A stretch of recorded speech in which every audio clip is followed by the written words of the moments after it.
by Inspireer. Dit is Vrydag en ek hoop jy het 'n geseënde dag sover. Ek lees vir jou Efesiërs 5 vers 1.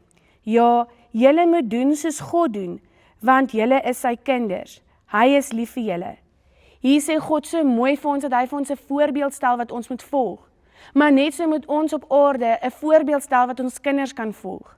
Wat 'n voorbeeld stel ons vir ons kinders? Is dit 'n voorbeeld van wêreldse dinge of is dit 'n voorbeeld van wat die Here wil hê ons moet doen?